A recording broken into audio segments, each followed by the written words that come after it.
Charlie Kirk is dead. Charlie Kirk is no longer with us. Pray for him in the next life.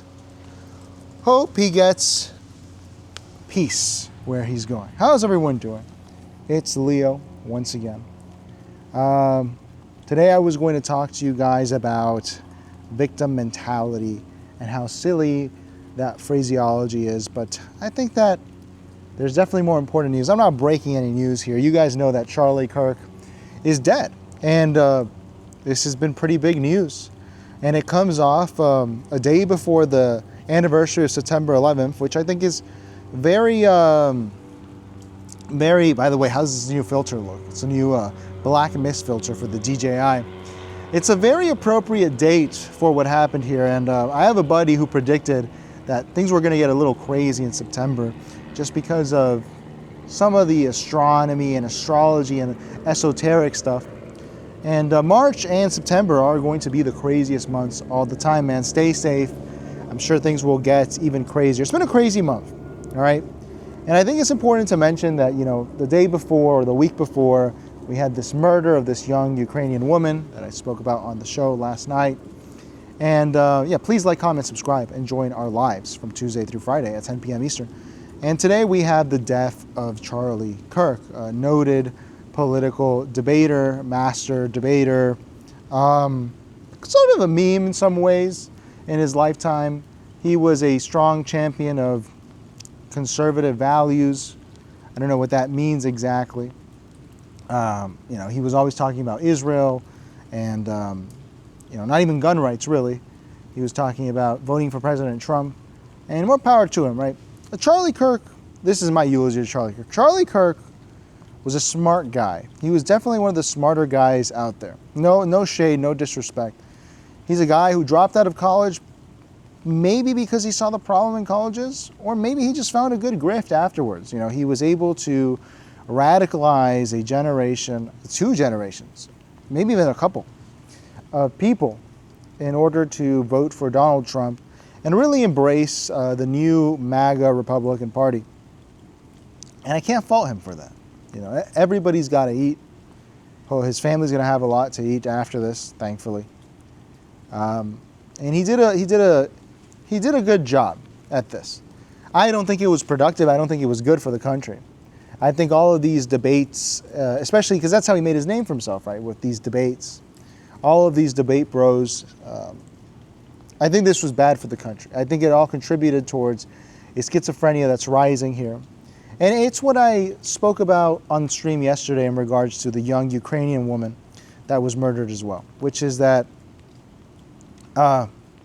this country has completely lost its damn mind. After this happened, I saw a lot of, you know, conservatives immediately jumping to, oh, the left did this, and people on the left immediately jumping to, rest in piss. And both of these are the reactions of insane people.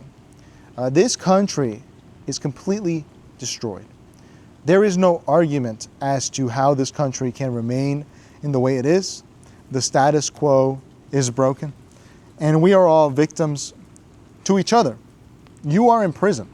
This is hell. There is no... Do you know how much hell... Look, because with the Ukrainian woman, and for anyone that didn't watch the stream, we played clips of Megyn Kelly and other people covering this, and they were showing snuff films. That's what they were showing. And today, I look at Charlie Kirk shot in the damn neck on Twitter, every other tweet, just like I saw this young woman. Osama bin Laden won.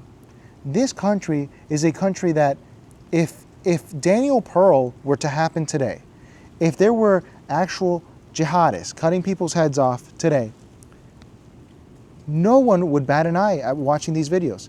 This country is completely desensitized to violence. Was it video games, movies, the news media? I don't know.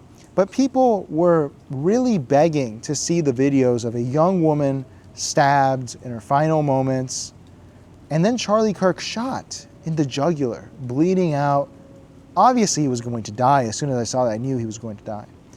And look, it's not to say whether Charlie Kirk was right or wrong, or what happened to him, whether it was good or bad.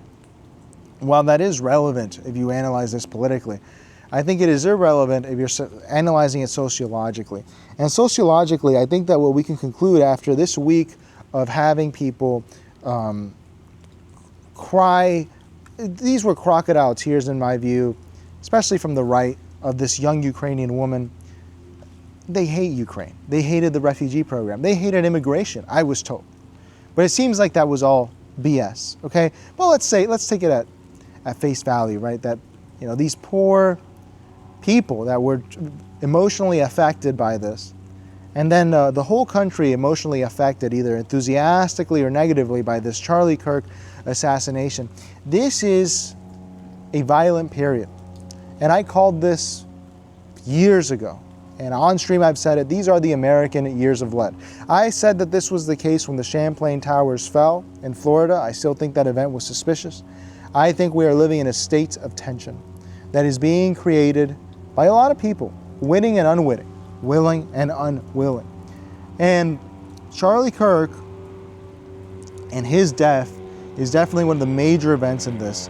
I can't say it's like when Aldo Moro was kidnapped in Italy, because it doesn't feel like it has that gravitas.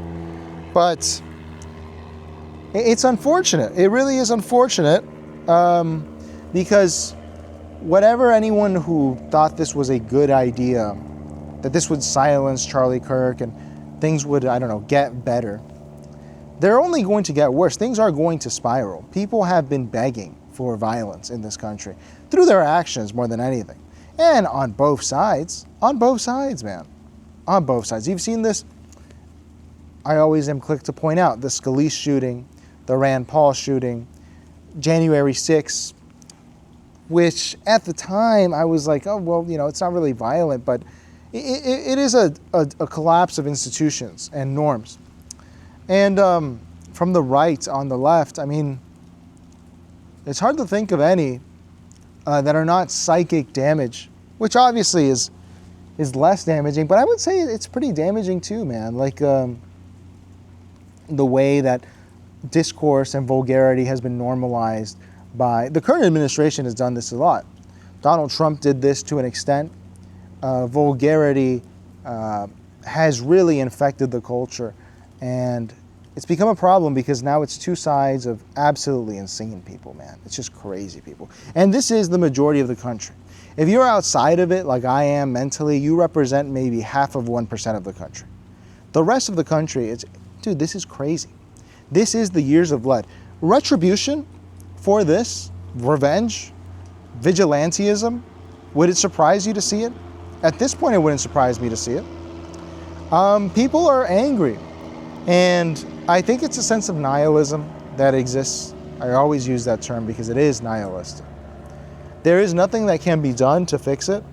That's the thing that really bothers me when you see, like we watched on stream Stephen A. Smith and Ben Shapiro debating their ideas. There is no debate left. There was no debate ever to be had. Maybe 100 years ago. The debate is over. People hate each other. People are done with each other. And if you're debating people, you are part of the problem. You are part of the problem. You should not be debating people. You should be appreciating the people around you. And if you don't like someone's opinions enough to debate them, get away from them. Debates, all of this, we're going to solve the country. The malaise in this country. I saw people saying that this was like 1968. And I don't know if they refer to what I think of in 1968, which is the French riot, Mai 68. But that wasn't this as bad as this, man. May 68 was just a bunch of boomers that out of nihilism threw rocks at cops. And sure, that was not great, but this is profoundly deeper. This is, it's like the period where Robert F. Kennedy and Malcolm X and JFK were shot, throughout the 60s and 70s. And it hasn't even culminated yet. And it's going to get worse, It's going to get worse. And you should not hope for that. But I think no one gets off this train, man. It's unavoidable. If you think that you can fix this or anyone can fix this, you are deluded. You have some sort of mental problem, man. And at this point, we're in a place where assigning blame or trying to analyze where it all started is the dumbest thing you can do. There are two sides. maybe 3, because I'm here by myself being like, this is all crazy. Can't you just have a normal country again? But I know that's not feasible, okay? And if you pick a side and self-identify with it, it might even be better than not identifying with a side. I don't identify with a side. I think that everyone's stupid. I think that they're all stupid.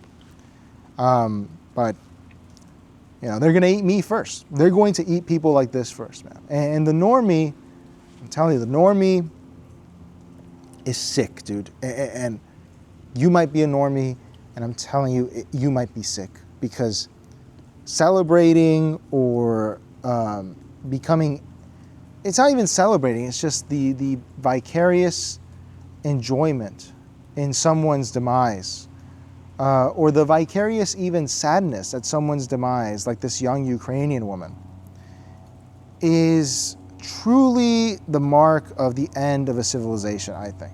People are not busy enough to not be affected by these things, and they are demanding snuff films to see it.